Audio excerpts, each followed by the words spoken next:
Mr. Squidward. Welcome to the night shift.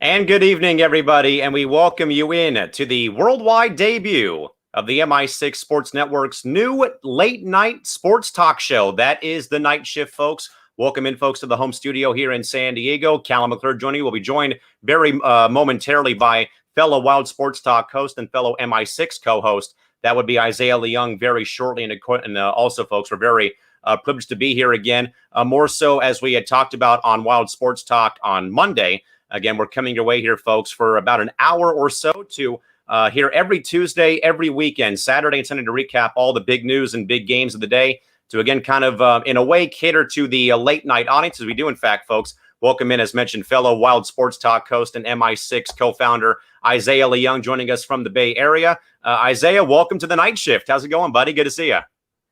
Yeah, Callan, sorry for the technical difficulties earlier. I mean, my God, the MI6 Sports Network is truly the home of the technical difficulties because we were about to go live. I think we were like a minute and 30 seconds from going live, and then all of a sudden my internet just crashes, and I have to reboot the whole damn router. So Xfinity, thank you for, this delay, but, what a great night, man. We get to start this brand new show, and also the Clippers, the team that ESPN, Fox Sports, CBS, NBA TV, and all the sports media outlets in the world were saying that, they were the best team in the NBA. They were miles ahead of the Lakers. Kawhi and Paul George are better than LeBron and AD. Kawhi is better than LeBron James.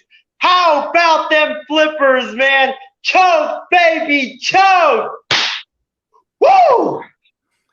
It's going to be a fun hour here, folks. Now, again, folks, as a reminder, we'll be here every Tuesday and every Saturday and Sunday. Probably not around 10 o'clock Pacific time, but around 9:30, 10 o'clock. And this is probably going to be a very, very flexible program by virtue of schedules and how the sports day is going.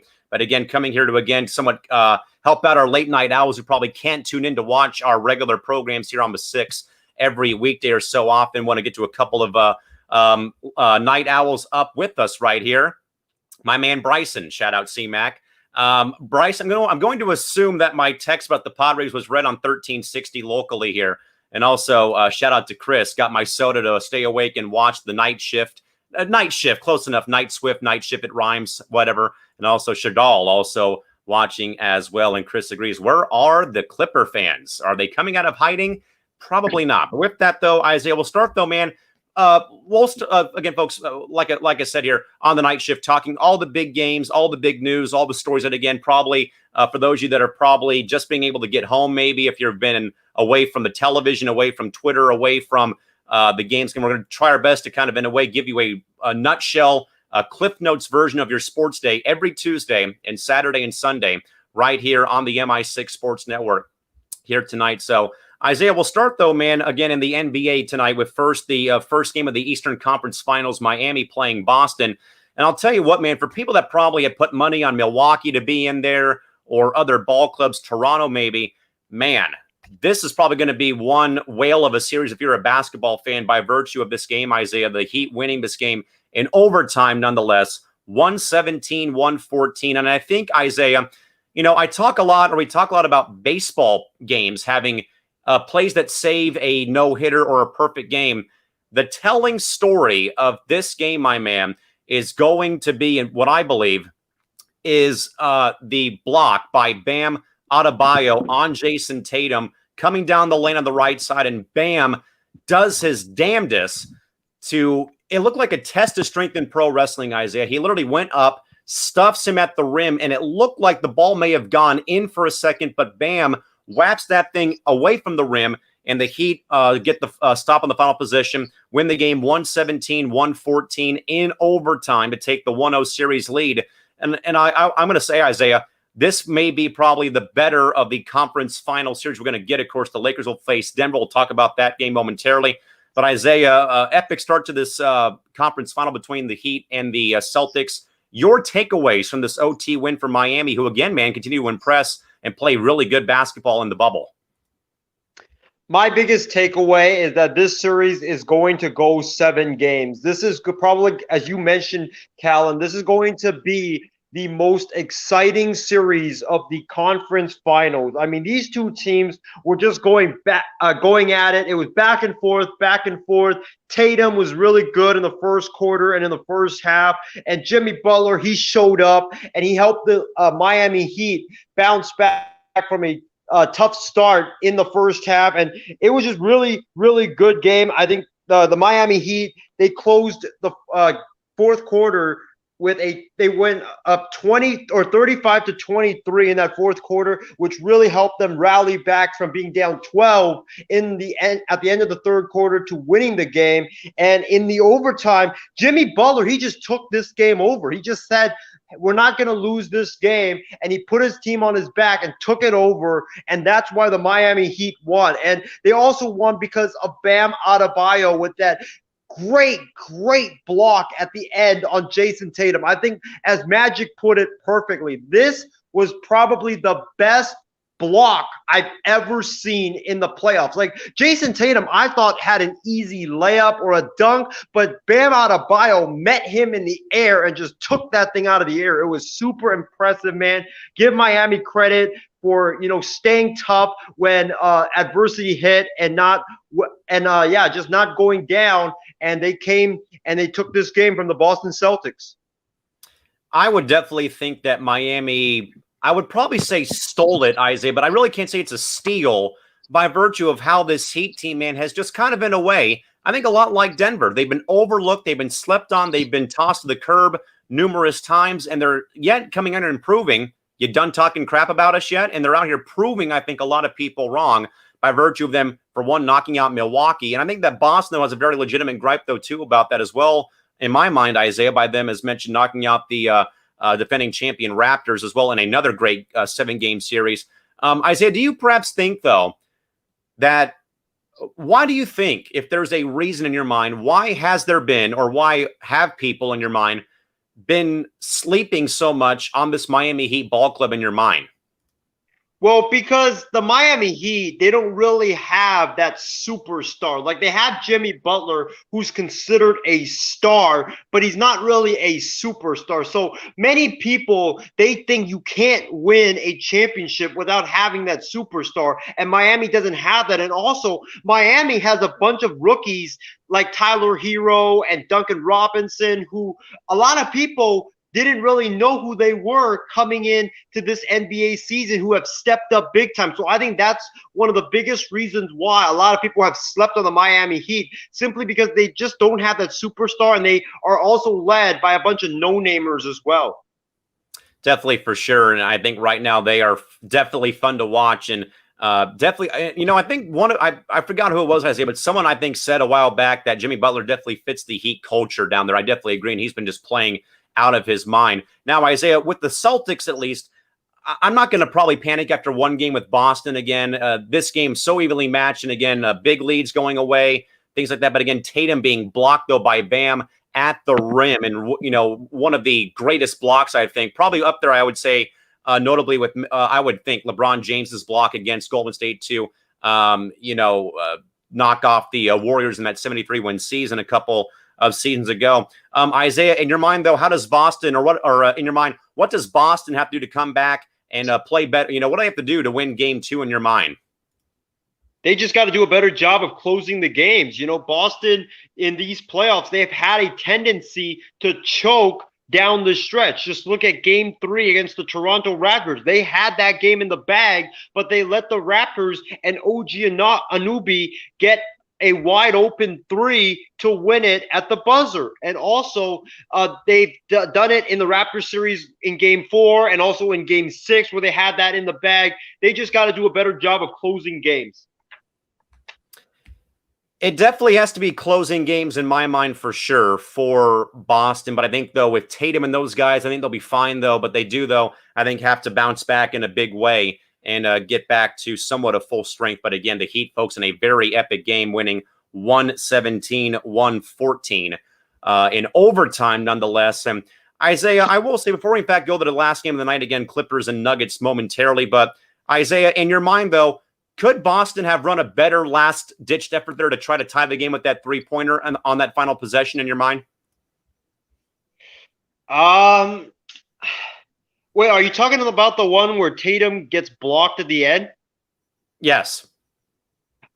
I don't think you could have, honestly. I think that was a great play. You know, Tatum was wide open. It was just Bam who did a phenomenal job of doing a super not human performance of just going up there and twisting his body sideways and then just swatting the ball out of the air. I think that it was a great play design, but it was just a better play made by Bam Adebayo. Definitely, I think it's a better play made. I don't know if Tatum could have done anything else other than the fact that he got his open space on the floor and tried to dunk this thing home. And just one hell of a defensive play by Bam. And again, the Heat win 117-114 to go up one leg up on the Celtics in game one of the Eastern Conference Finals.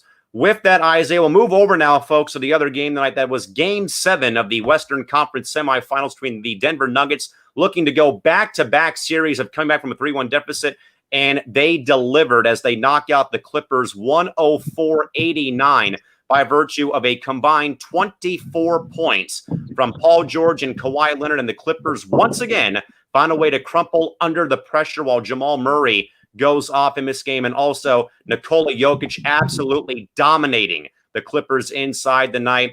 Isaiah, I know it's going to be very fun to probably tee off on the Clippers, man, but first, due diligence is given to the Denver Nuggets. The second straight time they've come back from 3-1 down and just looking at a deficit and saying, we got this. Isaiah, in your mind, really more so about Denver, maybe more so in my mind than any other, than Miami or Boston, but Denver truly exemplifying the never say die attitude. Again, down 3-1 to Utah, coming back and winning that series. Down 3-1 against the almighty LA Clippers, the number 2 seed, down 3-1, and they come back from 3 games. They come back losing either big at halftime or by only 2 at halftime. And as soon as that ball is put in play for the second half, it's a whole nother level that this Nuggets team has had. I think as well, Isaiah, respect needs to be given to Mike Malone and that Nuggets ball club for how they play. But Isaiah, give us your thoughts more so about Denver's resiliency in this series, and also not just that, the entire postseason so far on the very on the run right now to the Western Conference Final to face the LA Lakers. Yeah, you said it well, Callan. Mike Malone needs to be given major props. You know, this team, they just don't quit. You know, like no matter how much points that they are down by, no matter what type of adversity they are facing, they just don't give into it. They just keep fighting. And, you know, that's what a good basketball team is all about. It's all about just fighting and competing until the very end. And that's what the Denver Nuggets embody. You know, in this game, Nikola Jokic, a lot of people have said that, you know, at the beginning of this series, they were saying he's soft and, you know, his style of play can't win in the NBA, but he's proving people wrong, just absolutely dominating the Clippers on the inside in games 5, 6, and 7, coming up big when his team needed it the most. Jamal Murray, who was shut down most of this series, delivering in the clutch and coming up big for Denver. And Gary Harris, man, with his defense, limiting Kawhi and Paul George, man, great defensive effort by Gary Harris. And Michael Porter Jr., man, this guy made comments in the media. I believe it was after game 4. He said that he needs to be involved in this offense more, and he's showed up big time and backed up his words. Man, this guy has been great in games 5, 6, and 7. I think he's been a major part of why the Nuggets were able to turn this thing around. And hey, if you're a Laker fan like me and you, Callan, the Lakers cannot go into this series against the Denver Nuggets with the mindset that they've got this series in the bag, because we've seen this happen before. This Laker team did the same thing against the Portland Trail Blazers. They came in all cocky saying, we got this and stuff like that, and then they got punched in the mouth in game 1. They cannot do this against this Denver team. They got to play the full 48 minutes, because if they don't, I could see Denver stealing 1 or 2 games from the LA Lakers just because of their never say die resilient attitude.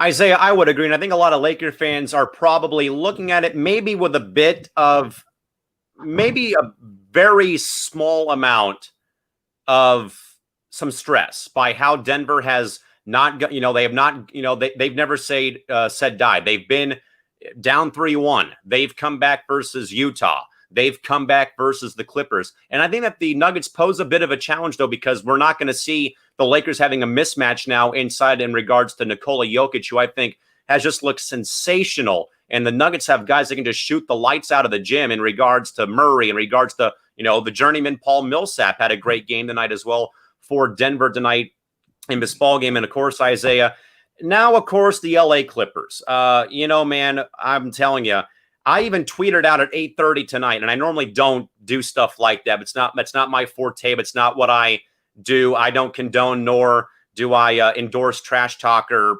pettiness or sports banter or volleys being tossed aside. But I tweeted out at 8:30 just because the curse is once again alive and well, for the LA Clippers, man. Again, for the third time, too, by the way, folks, in Doc Rivers' coaching career, he's blown a 3-1 lead in a series. And again, Isaiah, the media was kind of force-feeding this, not us, that's for sure, but, all the experts, all of the national markets, local markets, definitely, spoon-feeding everybody about the Clippers. And now they are gone, but not forgotten. But also, Isaiah, in all seriousness, though, 2 players, Paul George and Kawhi Leonard, going to the Clippers, and they score a whopping 24 points in Game 7 and let Jamal Murray score 40, and they scored 24 combined. And really, I think, Isaiah, truly, and I really meant it last night or on Monday on WST when I said that the Clippers were done. When you saw their body language, how they were reacting on the bench, when they're like, these guys just don't quit. When you saw that look in Game 6, and now, of course, they come out in Game 7, led by 2 at halftime. They led by double digits in Game 6 and Game 5, and all those became losses for the Clippers. Isaiah, what do you make about this in regards to the Clippers? Once again, man, incrementally blowing a 3-1 series lead, and for the third time in his career, Doc Rivers blows it as well. It is absolutely laughable, man. If you guys wondered why I came on this show wearing this Devin Booker shirt, first of all, it's because my Lakers jersey that I had is washing right now in the laundry, so I couldn't wear it tonight. So I just put on this Devin Booker shirt, which is very fitting because this is a man that pulled up on Paul George and Kawhi, who was supposed to be the 2 best defenders in the NBA, and nailed a step-back fadeaway 3 over Kawhi and Paul George to give the Suns that epic win over the Clippers. It was a great moment, so that's why I'm rocking this shirt. But as for the Clippers, man, before I talk about the Clippers, let me talk about the Lakers for a bit. You see this, Callan? You see this trophy? Yes, I do. Number 17 is coming back home, man. Number 17 is coming back home. And it's just so good as a Laker fan that one of our supposedly biggest threats is now out of the picture. It gives the Lakers a more clear and easier path to the number 17 championship. But about the Clippers, man, I mean, where do I even start? The media has got to apologize tomorrow morning because for months, ESPN, CBS, Fox Sports, NBA TV, and etc., they've been talking all this nonsense about how this Clipper team was so good and how they were miles ahead of everybody and how Kawhi and Paul George, they were going to be this dynamic duo and how they were better than LeBron and AD and how the Clippers were going to have the best defense in the NBA and all that stuff. And just for them to lose in the second round. I've been telling everybody for months that this Clipper team, you cannot load manage your way to a championship. You need that chemistry. That's why I picked the Los Angeles Lakers to win the championship. It's because of that. And also, Kawhi and Paul George. I mean, Kawhi was what? He had 14 points. Paul George had 10 points. That's your dynamic duo? Are you kidding me? 24 points in a critical Game 7. LeBron and AD would never do things like that. So please get out of here with this Clipper BS. We all knew that this Clippers team was fake from the beginning. That defense that everybody was saying how great it was going to be, that defense was one of the worst defenses in the NBA in the playoffs. Every team basically scored, 120, 130 on them. So it's a bad loss for the Clippers. It's a terrible choke. I think what happened was the Clippers, when they lost Game 5, I think Game 5 was a turning point. When they lost that game, the thought of that Clipper curse of never, ever making the Western Conference Finals, I think creeped into their mind and really, really affected them. And that's why they lost this Game 7. Isaiah, I'll probably go back to Game 6 more so. Game 5 was one thing, but I think Game 6 in my mind is where you saw the wheels really come off of the bandwagon just by virtue, as I already had talked about, the body language, the stunned, stone-cold faces like staring off into outer space. And I think as well, Isaiah, the parting shot, too, of Doc Rivers in this Game 7 on Tuesday against Denver, with him kind of in a way when the score was out of reach in the last minute 30 of the ball game. Also, Doc kind of in a way, pondering his future maybe. Isaiah, my dad and I were flipping between the Padre-Dodger game and the Clippers-Nuggets game tonight here at the house in our living room. And my dad asked me a question, and he wanted my thoughts. And he asked me a question I had asked you and John Mathis on WST maybe a week or so ago. Isaiah, even though that the Clippers built this franchise now around Paul George and Kawhi Leonard, and I know a lot of people are probably saying it might be a free patch year, but Isaiah, I don't know, man. This is the third time now that Doc Rivers, as the head coach, has blown a 3-1 series lead, and I believe they've all been with LAC. Isaiah, in your mind, though, do you think that even with this maybe being a free pass year by virtue of the condensed season, the COVID pandemic, the bubble environment, and another second-round exit, though, does Clippers management, in your mind, give Doc one more shot to perhaps get over that hump, or is it going to be enough, or pretty soon are they going to say enough is enough with Doc Rivers in your mind? I think on that episode of WST, I said that the Clippers should give him a free pass for this season. But after looking at what transpired in this 7-game series against the Denver Nuggets with the Clippers blowing another 3-1 lead, I don't think you can give him another year, because this was embarrassing, man.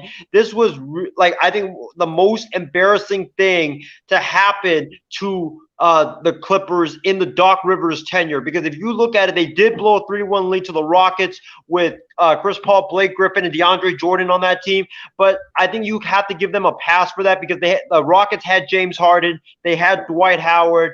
This Denver Nuggets team, I mean, when you look at this team, you don't really see anybody that just really flashes at you like a James Harden. You don't have that superstar on this team. I know you have Jamal Murray, but he's not really a superstar just yet, even though he's playing really good basketball. This team with the Denver Nuggets, they have Jokic, they have Jamal Murray, but it's those two guys and a bunch of complementary pieces. So this is an even worse loss than blowing that 3-1 to the Rockets. And I think you have to fire Doc Rivers. I don't know if they will do it, but I think you have to, because the window, I believe, for the Clippers might have closed before it even opened, because Mark Stein made a very good point in his tweet that he tweeted out after this game was over, and that is Kawhi Leonard and Paul George, let's not forget, they are both unrestricted free agents after next season. So if the Clippers don't win next season, those two guys could be gone. And your window, who knows if you even had a window. So I think that you have to consult with Kawhi. You have to consult with Paul George. I'm going to go on a limb here and say you might want to try to move Paul George and see if you can get like a Devin Booker, a different superstar, because Paul George, let's face it, he hasn't performed in the playoffs. Every year, it's the same thing. It's him choking in the playoffs. So you might want to go get a guy who can be reliable in the postseason. But back to Doc Rivers, I think you have to make that move because Doc Rivers, he just can't seem to get over that hump. And I just think, it's time for a different voice with the Clippers after 8 years of Doc Rivers being at the helm. I definitely agree. And again, folks, let us know, will Doc Rivers be retained by the Clippers or fired? Let us know in the comment box. Real quick, a couple of comments. First from my man, Christian Enciso. Doc has got to go. The doctor is sick, he's saying. And also, why not? Kawhi to the LA Lakers. But again, folks, give us your thoughts here. Should Doc Rivers be retained or fired by Clippers management following this performance tonight? But Isaiah, go ahead and add on if you want. Yeah, I just wanted to add one more thing, and that is I think that you have to consult Kawhi and Paul George and see what they want. Because if, let's say, you fire Doc Rivers, right, and they don't like that move, they can threaten to leave next year. And like I said earlier, your window basically will be closed before it even opens.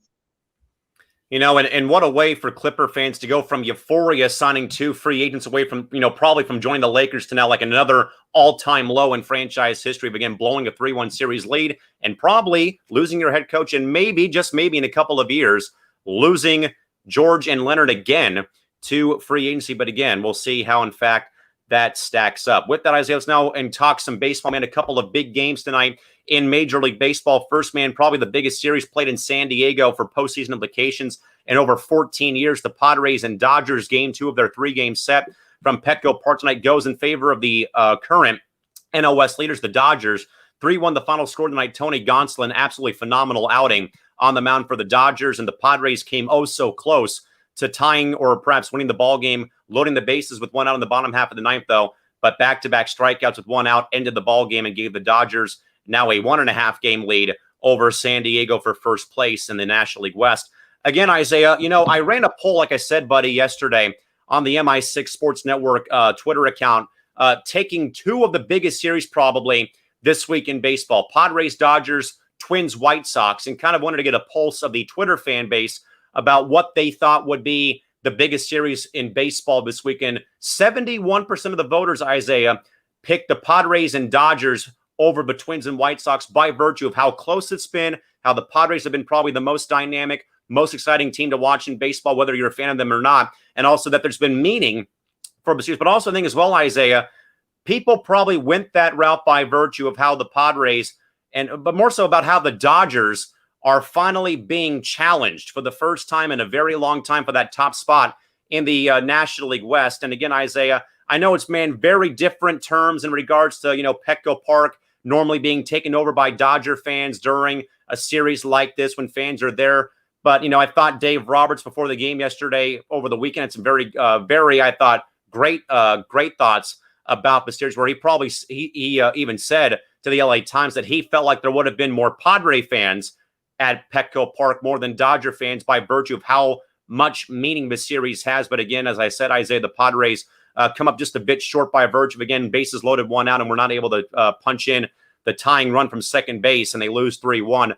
But Isaiah, in regards to the whole series, though, man, like I said, 71% of our voters on Twitter, Bud, said Padres, Dodgers over Twins, White Sox. And I think it's just by virtue of what I said. The Dodgers, of course, going for 8 straight NL West titles, but also that the Padres have probably been a team that every baseball fan, whether they like the Padres or not, they probably have tuned in to watch Tatis Jr., Machado, Hosmer, and of course, the slams that have been hit by the Padres all year.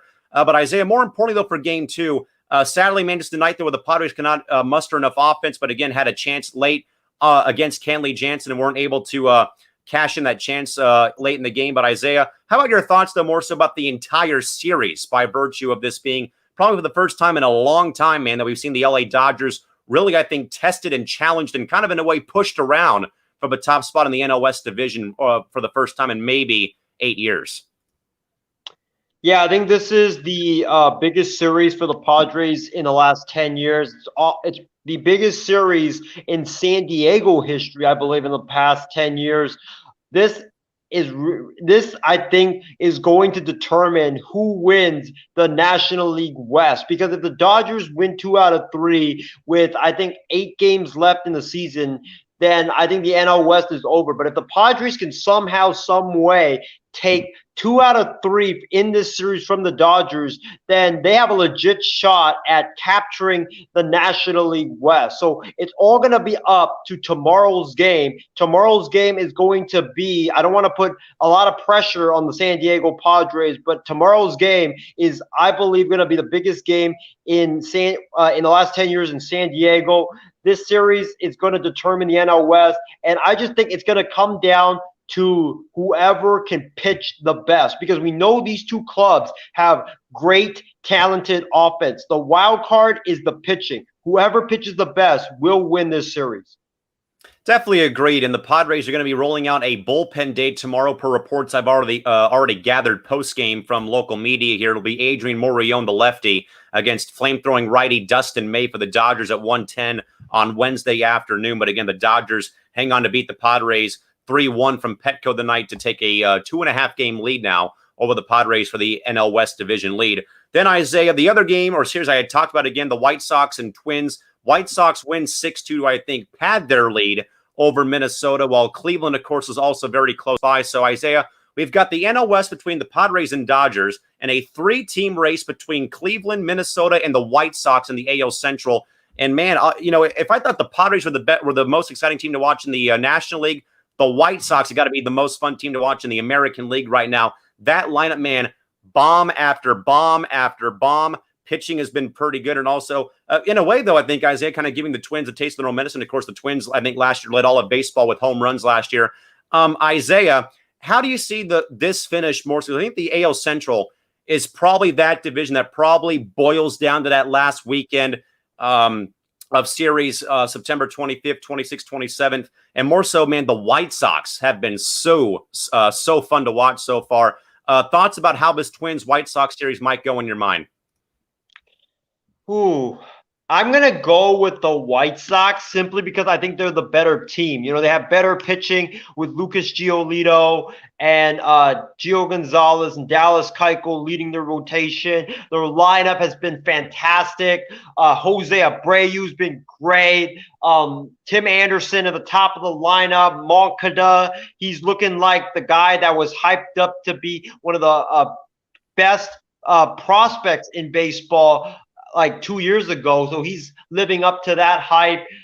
Luis Roberts, who I took a gamble when I drafted my fantasy baseball team. I didn't know who the heck he was, but I just, took a gamble on it because I saw on his profile that he was a guy that was supposed to be this next Mike Trout. That's what it said on the Yahoo thing. It was he said, like they said, he was supposed to be the next Mike Trout.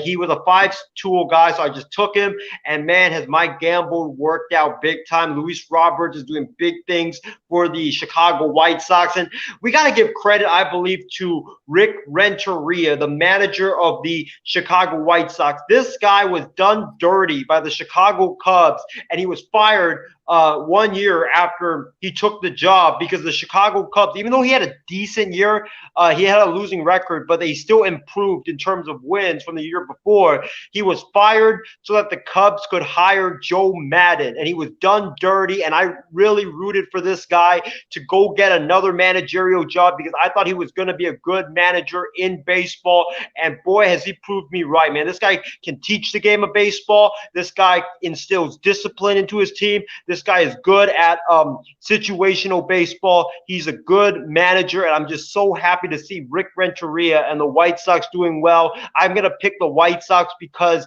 I just think the Twins and the White Sox, both of their offenses are great, but the White Sox starting pitching is better, and I think it's going to boil down to that starting rotation. It'll boil down definitely to that rotation, and also Minnesota. I think they've also been kind of plagued by bad pitching, but their offense is still very lethal. But again, the White Sox win over Minnesota tonight, 6-2 at Guaranteed Rate Field. And quickly wanted to get to a couple of thoughts here about Doc Rivers. Shardal wrote in, he says, I think that Doc will be retained by the Clippers and should not be fired. And also Chris wanted to throw a couple of numbers at us. Fire Doc. Twice he's blown 3-1 series leads with LA, and also dating back to his time with the Orlando Magic, also blowing a 3-1 lead. Definitely not good in Game 7. So who knows what really happens here, Isaiah, at this time in regards to Doc Rivers. But, man, 3 strikes, you're out, but apparently not, it seems like. I mean, Doc Rivers, the Clippers act like Doc Rivers is the second coming of Nick Saban. I mean, the guy can do no wrong in LA, it seems. Every year, he seems to choke playoff leads, and he gets retained. So I don't really know why they think Doc Rivers is that great of a head coach that they think he is. I think he's a good head coach, but he's not really that great. I think the reason why he won in Boston because the Celtics were just a more talented team than the Los Angeles Lakers. I just don't really see why you should keep him. I think you should move in a different direction because I think it's time for new boys in LA. 8 years of not making it to the highest land despite having a bunch of great talent on your team. There's just no excuses, man. Yeah, no excuses for sure, and especially when the Clippers are trying so hard to, finally overthrow the Lakers in regards to, whatever that they've done in the past in regards to slogans, in regards to covering up the Laker banners at Staples Center, all that stuff. It still hasn't proved anything in regards to how, where in fact the basketball royalty lies in Los Angeles. And finally, Isaiah, one more game, of course, your hometown A's up a mile high in Denver, but sadly faltering to the Rockies tonight, 3-1. And more so, Isaiah, you and I in the same boat tonight, man, by virtue of both the Padres and also the A's by virtue of just not being able, man, to sadly get hits with men in scoring position. Again, the Padres, like I said tonight, folks, San Diego got the bases loaded with 1 away against Kenley Jansen tonight and failed to bring in a run. They struck out both times to end the ball game and lose 3-1. And I think, Isaiah, pretty much with the A's, same exact story. Yeah, man, this has been the case all season long for the A's. The A's have been one of the best teams in baseball, but the one thing that has plagued them, and it's plagued them for the past 2 years as well, is their inability to play good situational baseball. And I just can't stress this enough. The A's tonight should have had at least 7 runs within the first 4 innings if they could just play great situational baseball. In the first inning, they had runners at second and first with nobody out, but Robbie Grossman then pops up instead of advancing the runners to second and third. And then the next hitter, Matt Olson, strikes out, and then you're basically screwed in that inning. And then in the second inning, I think they had runners at third and second with nobody out. You just need 2 fly balls and you get 2 runs in. But instead, it is strikeout, ground ball to the pitcher, and then I think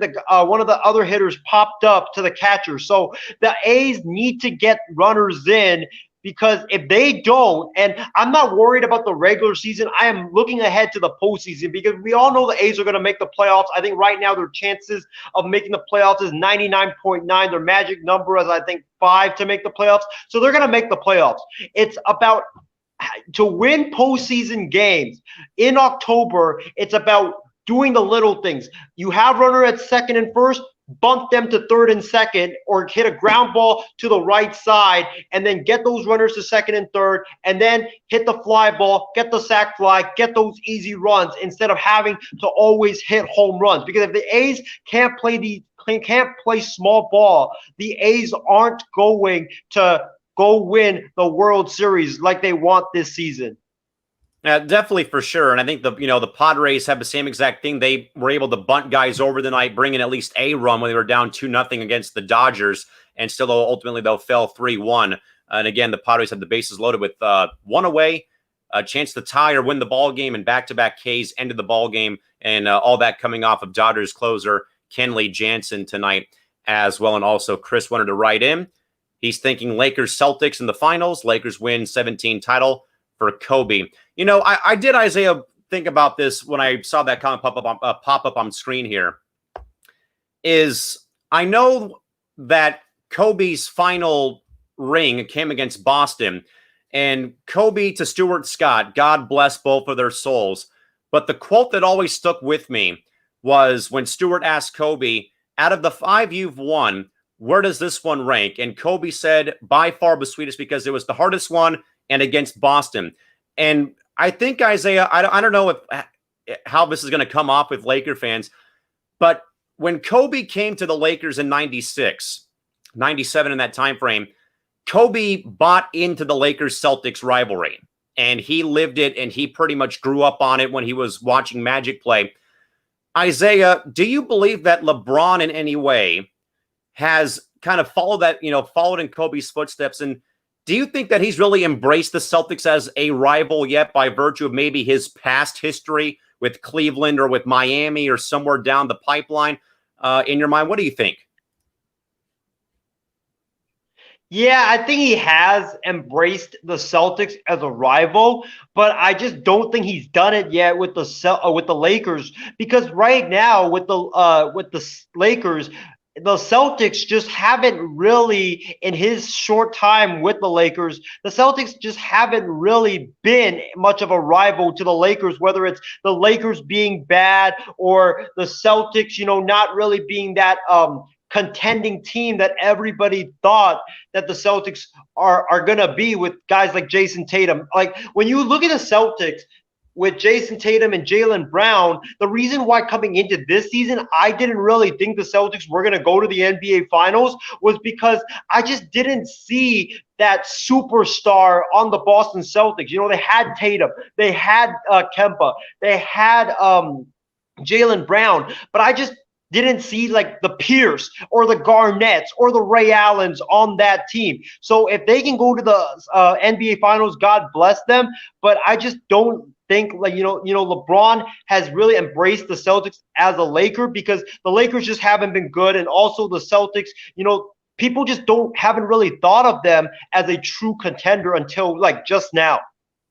Definitely agreed, and I think that's probably where we're at right now again. But of course, the Heat could be perhaps in the finals, and Isaiah, I know I knew you were gonna put your finger up to talk about that, but I think though, how great would it be for LeBron James to play Miami, his old employer, an old team, and beat them for the NBA title to kind of in a way kind of stick it to Pat Riley and Eric Spoelstra a little bit? Hey, man, that would be so damn sweet for LeBron James, because remember, when LeBron James left the Miami Heat, Pat Riley was very, very angry. And Pat Riley has gone on record saying he was very pissed. He was going to write – now, I don't know if he was going to write a letter, but he was going to have some harsh comments about LeBron James before one of his assistants talked him out of it. And I just think that it would be so great for LeBron James against his former team, and Pat Riley going up against his former team in the Lakers, trying to deny his former franchise the number 17 NBA championship. That would be a great NBA Finals to watch with all the great storylines. But I wanted to add something about the Lakers-Celtics rivalry before we move on, and that is, I think one of the Lakers legends, I forgot who it was, he said it best. To be a Laker legend, you have to beat the Boston Celtics. There's just no other way about it. You can beat your Cavaliers, you can beat your Miami Heats, you can even beat your Clippers of the world. But to be a Laker legend, to be cemented in Laker history, you have to beat the Boston Celtics. And I hope the Celtics go to the NBA Finals so LeBron James can beat the Celtics for the championship and cement his legacy as a Laker legend. Absolutely. And if not this year, hopefully next season, and hopefully somewhere down the pipeline. Isaiah, one more baseball story. And again, folks, very damning story here from Major League Baseball. The Giants and Mariners abruptly have had their two-game series abruptly postponed by virtue of the very out-of-control air quality up in the Seattle area. I know Isaiah had watched I believe the A's were actually just in Seattle recently. And literally, we had players wearing N95 masks by virtue of the smoke and the haze trickling into T-Mobile Park in Seattle. And again, that series has been moved, folks, from Seattle to San Francisco for Thursday or a Wednesday and Thursday. And that also probably could put in limbo the Padres going to Seattle to face their Vetter Cup rivals on Friday, Saturday, and Sunday. Isaiah, I know, man, that I believe that the A's were, in fact, up in Seattle over the past several days, man. And what can you tell us about how, in fact, it was watching that game or the doubleheader yesterday, just seeing it literally looked like it was raining inside the retractable roofed stadium up there in Seattle, but it more so, again, but obviously a very sad story, though, in regards to all the fires burning out here on the left coast. Yeah, it was so smoky. It was so hazy. You couldn't see where the balls were hit. When guys hit home runs, you didn't even see where it landed. When guys hit a fly ball, you couldn't even see if the fielder caught it or not. That's how hard it was to see. I got to give kudos to Sean Murphy, the A's young rookie catcher, who yesterday, in all the smoke and all the haze, managed to hit a 440-foot homer into the upper deck of T-Mobile Park. That was very, very impressive considering how hard it is to hit with all the smoke. The ball would die with all the smoke on the field, but he managed to do it. So shout out to you, Sean Murphy. I think Sean Murphy could be the next JT Realmuto. But moving on to the Mariners, I don't even know why they're playing in all that smoke. It's very, very unhealthy. You shouldn't have guys wearing N95 masks just to play baseball. It's utterly ridiculous. I think yesterday the air quality was 281, which is way past the air quality for football games to be postponed or moved, which is 200. So I don't know what baseball is doing. I don't think Rob Manfred or the MLB, they care about players' health. I think they just care about the money, and it sadly showed yesterday when they made these players play in 281 air quality. Definitely, for sure. And again, folks, the Mariners and Giants will make up that series. They're going to play games again tomorrow and Thursday. 2 games set, but again, will all be played at Oracle Park in San Francisco. And again, that probably also would mean that the Mariners, if it gets worse up in Seattle, would come to San Diego to play the Padres at Petco Park on Friday, Saturday, and Sunday for their final get-together of the season series. Isaiah, over in college athletics, buddy. Now, I know, man, that there's been a lot of talk about this, and nothing's been, stuff's official, stuff's unconfirmed. The Big Ten Conference, man, obviously cannot make up their minds by virtue of, again, as I said this morning or earlier on Tuesday morning, about the ongoing deliberations in regards to the college football season. Reports coming out of a hot mic interview done by the president of the University of Nebraska, again, where he kind of in a way said, "Yeah, we're going to vote today on football and for Cornhusker football." And again, it was Isaiah. My only problem with this whole thing was that this came from somebody who had no relation to the voting committee for the Big Ten Conference. And now, man, I think they had probably a major PR firestorm, probably had a lot of issues and things to clean up and, stuff to mop up in regards to a big time dumpster fire. At this, Isaiah, what can you probably relate to us right now? I know that you and the rest of the gang for the Six have been watching this development very, very closely. What can you tell us about what took place today for the Big Ten? Yeah, so the president of Nebraska was caught on a hot mic. He didn't know he was being recorded at all. He said that we're going to vote on it tonight, and then I think later on he realized that he was being recorded, and he walked it back. And then Pete Thamel, the very, very knowledgeable, very credible reporter for Yahoo Sports, he came out and said that there was going to be no vote tonight. So the wait just continues. But I got to tell you, man, I feel bad for my guys, Stephen Wang, Ryan Schreiner, Sri Anad, Trevor Williams, all the guys that go to Ohio State, and also all the Big Ten fans, because they're just dying for Big Ten football. I mean, you have all these conferences, Big 12, ACC, SEC about to get started in a couple of weeks that are playing football or about to kick off their football season. And the Big 12 or the Big 10 is just standing on the sidelines watching everybody play. It just doesn't make sense. Everybody's got that rapid testing system. If anybody tests positive, you're going to know in 15 minutes. So I don't know why they're not going ahead to play football. The NFL is playing football. The MLB, they're playing with all the traveling going on. They haven't had a recent outbreak in the past in the past month, thank goodness. But I just don't understand why the Big Ten made this decision so dang quick to not play football. I thought it was very irresponsible to not consider all the factors and to make a good misjudging decision. I just think the Big Ten jumped the gun, and right now it just looks like an absolute dumpster fire, because one day you hear, yes, they're gonna vote on it, we're gonna have football, and then the next hour you hear, no, we're not gonna vote on it. So every hour it's just a changing story. It's just an absolute mess. Isaiah, I think Chardal has a good point in the comment box, but I think it's too long to show on air. But skimming through what he had commented, in regards to a similar story involving LSU, and in regards to comments made by Ed Orgeron, Chardal's quotes, I believe, came from Sports Illustrated in the comment box, but skimming through it says at least 30 players for LSU may have tested positive for COVID. Now, we don't know, though, if this was earlier when they first got back on campus or recently, but definitely I think, Isaiah, does a story like that, though, in your mind, perhaps say to you that's why they're waiting on voting to continue on, or at least vote for the season, because of something like that in regards to LSU having that type of an outbreak? And roughly, per the reports gathered from SI, 30 players testing positive for COVID. And again, we don't know if it was either earlier or recently, man, but I think, though, that does, in a way, in my mind, I think, have a bit of a factor into this voting process, that they don't want to have that happen, though. But Isaiah, in your mind, does that perhaps have a bit of weight, perhaps, some misbalancing act that the Big Ten is doing? I think it could, but I just think the Big Ten, the leadership from top to bottom, has been messed up for a very, very long time, and you're just getting to see it now.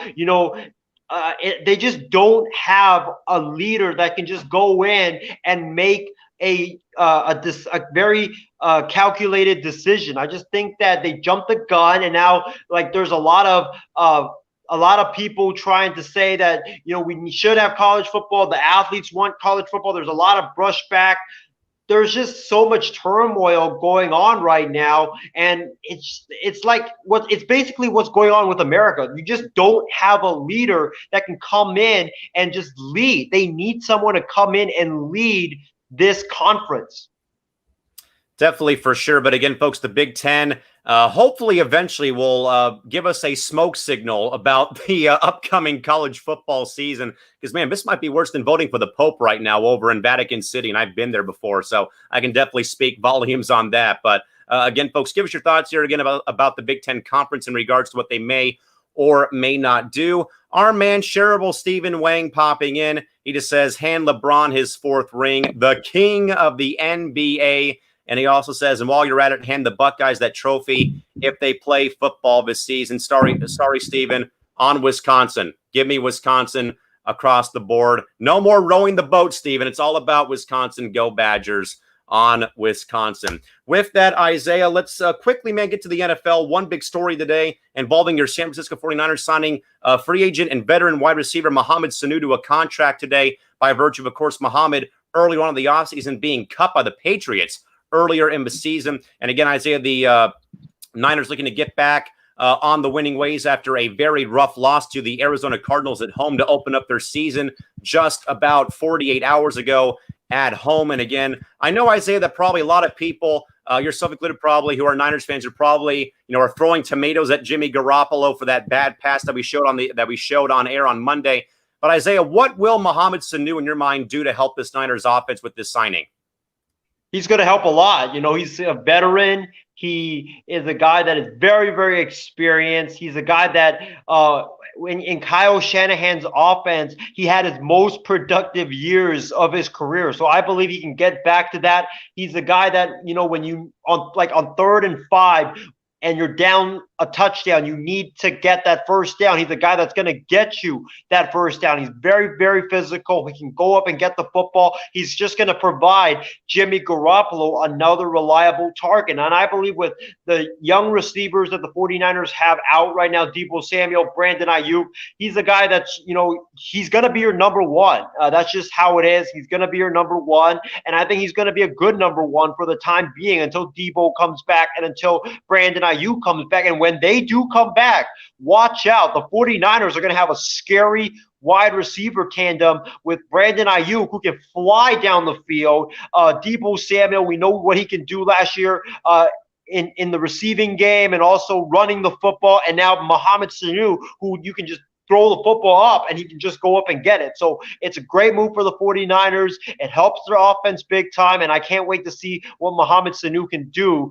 again in Kyle Shanahan's offense and also in a 49ers uniform. Definitely will help for sure, and I think also gives Garoppolo one more weapon. Steven wanted to roast me. Wisconsin has as much success as against the Buckeyes as Michigan does. Hey, it's still here, baby, on Wisconsin. Still on Wisconsin. And Chardal says, I believe that Sanu will get the Niners back on the winning track. And definitely, and again, Isaiah, I guess your thoughts about this, because they have the Jets coming in or going to New York for week 2 coming up. And again, the Jets losing this past week to open up their season. Isaiah, if somehow, some way the Niners fall to 0-2, is the panic button going to be hit by Niners fans following 2 straight losses to open the campaign?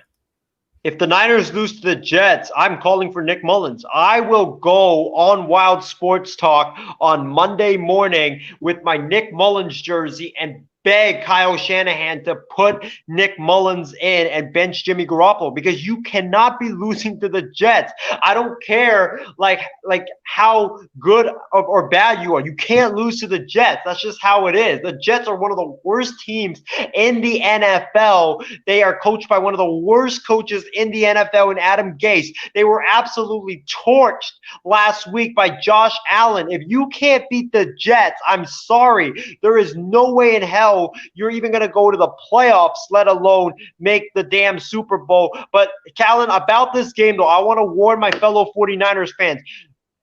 Do not be surprised if the 49ers go down early in this game, because you guys know this. West Coast teams always have a tendency to always struggle when they travel on the East Coast. I don't care that they're playing the Jets. I don't care that the Jets are really bad. That's just how it is. West Coast teams always struggle when they go on the East Coast because they can't get used to the time adjustment of having to kicking off at 1 p.m. and then kicking off at 10 a.m. So do not be shocked if the Niners get down early in this game. I think the Niners, they need to come in prepared, because the Jets are going to be hungry after that sour taste that was left in their mouth. So the Niners got to come out ready to go in this game, or else they could honestly lose this game.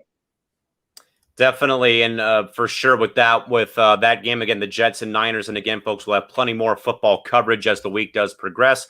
Couple of housekeeping notes for you folks. Again, brand new schedule, as we already said. Again, this is the debut here of the night shift, coming your way every Tuesday, Saturday, and Sunday late night here to recap all the big scores, big news, and big topics of the day. Normally myself will be here, and again, Isaiah will be along for the ride as often as he can be. And again, we'll be doing this more so Saturdays and Sundays. We're going to recap college football and, of course, recap the NFL as well on Saturday and on Sunday as well. And also, folks, again, plenty of things going on. Isaiah, did you want to add more about the LSU story that we had just talked about? Yeah, I just wanted to give my quick thoughts on it. My thoughts on it is that I think it just shows you that the South doesn't care about people's health. That's just how it is. They care more about football. They want to see their football played instead of taking the proper precautions to get this virus out of here. It's not about just LSU. It's about the entire SEC in general. I get the fact why you need to have football back, but I don't understand why you're bringing in 20,000 fans. And I'm looking at you, Georgia, because you're having an outbreak on campus and you're still going to allow 20,000 fans. And you really think these college kids are going to go in wearing masks and social distancing? Heck no. We saw this over the weekend. North Carolina, they had fans. Florida State, they had over 25,000. And you could see it on TV. Those guys were jumbled together. They weren't wearing masks at all. I think this could be a complete disaster for these teams that allows 20,000 fans in the stands for their games. With that, Chris wanted to write in who we have winning the Chiefs-Chargers game. You'll have to wait probably until Thursday or Friday when we, in fact, bring our Pick'em segment back on Friday for No BS. And again, folks, wanted to again kind of clarify again this brand new schedule once more again. The night shift episode Chargers. 1. We're not going with the Chargers. Give me Kansas City. Remember, I know that you're over there because you picked Drew Lock to win the AFC West. And how did that go on Monday for you, big fella? Huh? Blame Vic Fangio. How do you not call timeouts when you had 3 timeouts with 25 seconds left and you let it just evaporate just like that? Vic, timeouts do not transfer to next week, my man. You don't get 6 timeouts this upcoming week. Kansas City over the Chargers. But again, we'll have more about our predictions, folks, on Friday for No BS. And again, folks, I've been take 3 here again, trying to again kind of reshuffle the order. But again, folks, the night shift will be here once more, as mentioned, every Tuesday, every Saturday, every Sunday to again recap again notable games, big stories again, like today again, college football being discussed today. More so again, air quality in Seattle for the Giants and Mariners moving their series to San Francisco, and plenty more. But again, folks, it'll mainly be hosted by me. But again, Isaiah will be along for often as he can, just due to the fact we're both up late. And again, we probably will try to get maybe some other night owls on the program at this time. And Steven says, Drew Lock, their potential. Yikes with that one there. But again, folks, as mentioned, a night shift every Tuesday, Saturday, and Sunday. Tomorrow, Wednesday, and Monday is still Wild Sports Talk with myself, Isaiah, and our main guy, John Mathis. Thursday will still be Fan Response, and on Friday will be No BS, where in fact we welcome in the new member of our No BS team. That is Furman Lee, joining us on Friday for his debut at 6:30 p.m. Pacific time. And then also tomorrow on Wild Sports Talk, I understand, Isaiah, we have a special guest from the network joining us here on WST on Wednesday. Yes, sir. We have Ryan Schreiner, who's the host of Fan Response. He's going to be joining us because he's got to give his thoughts on this Clippers choke. So make sure you guys tune in for that show. It's going to be an epic show. We're going to all probably be clowning the Clippers on that show. So if you have a lot of Laker fans, family members that are Laker fans, friends that are Laker fans, or people that just hate the Clippers in general, invite them to watch the show. And Clipper fans, feel free to watch the show as well. Feel free to watch and drown your sorrows with us, because we'll talk about the Clippers and all the other wild and crazy sports news and takes of the day. Again, Ryan Schreiner from Fan Response will join us tomorrow on Wednesday, I should say, by virtue of this being near close to midnight for this program tonight. And Steve is saying he's ready to admit that LeBron James is still the king of basketball. So we'll see how that pans out. With that, Isaiah, we always ask, man, even on the night shift, we'll ask, but final thoughts for the debut of the new program. And again, Tuesdays, Saturdays, and Sundays, you and me enjoying talking sports late night here and keeping the night owls engaged. Yeah, man, it was a fantastic show. Really excited to get this debut episode underneath us. I can't wait for the second episode of the night shift on Saturday, where we are going to be recapping everything that happened in college football and also much more that are going to be going on. So make sure you guys tune in for that. But yeah, Callan, it was great to join you tonight. What a way to kick off the night shift with the Flippers choking a 3-1 lead. This episode will go down as probably one of our most memorable episodes in the night shift history. Before we sign off, Isaiah, Chris calling out Clipper Daryl on air. Hey, Clipper Daryl, where are you? Isaiah, that might be the first time ever we've had a commenter or a viewer actually make the dynamite explode on the MI6 Sports Network. Yes, sir. I want to personally send an invitation to Clipper Daryl to jump on our show. Clipper Daryl, I know you're hiding right now. You probably got your bottle of vodka with tears streaming down your cheeks. It's okay, man. Come on the show. Express all your frustration. We will let you vent, man. Just come on the show. Just vent. Do whatever you want. Please come on the show. The invite is sent.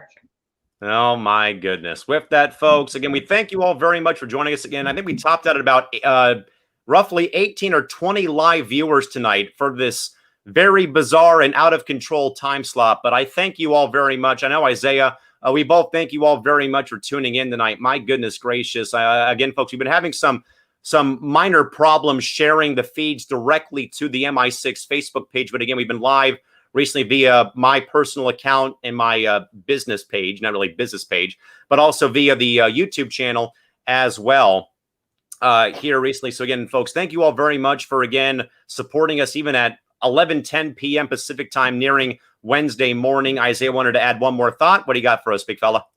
Yeah, before we sign off, I just got to give a quick shout out to McDonald's. Thank you to my man Austin Zhang for providing me a free cup of coffee, which I needed to get the energy to get on this program tonight. And I was fueled by water and some iced tea. But with that, folks, we will again call it a night here once more again. And once more again, folks, again, cannot overstate us enough. But again, thank you all very much for tuning in tonight for the debut of the night shift. Again, we'll be back with you folks on Saturday and on Sunday to again recap again, as mentioned, big games of the day, big news of the day. All pretty much about an hour time slot, pretty much. And again, mainly you'll see me, but also again, Isaiah will pop in as often as possible. But again, folks, thank you all so much for tuning in and for sharing and for commenting. We'll do our best to be back with you folks. By the way, Chris had an update real quick. Clipper Daryl on a hot mic said he would delete his social media for the next couple of days. So it really has hit home, Isaiah, that the Clippers were oh so close, but no cigar.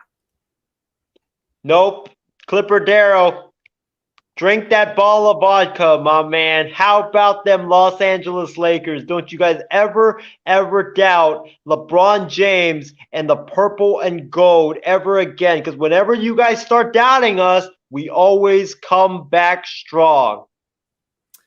And once again, folks, we'll say it one more time. But again, a major thank you to everyone for, again, tuning in over the course of the last hour and change. Again, topping out at roughly 18 or 20 live viewers, still keeping 10 people for the most part up until the very end here. But again, folks, for Isaiah Leung and for the entire cast and crew here from the MI6 Sports Network, Callan McClurg signing off for the night. Again, folks, night shift back with you folks Saturday and Sunday. And again, Wild Sports Talk on Wednesday, 7:30 p.m. Pacific time, fan response coming up on Thursday. And again, no BS with Furman Lee joining our team, 6:30 p.m. on Friday, again, the night shift over the weekend on Saturday and Sunday. Till next time, folks, have a great rest of your evening and a great Wednesday. And again, we'll see you folks back here for the night shift on Saturday night at 9:30 or 10 p.m., but usually in a 10 p.m. time slot. Till then, folks, so long and bye-bye.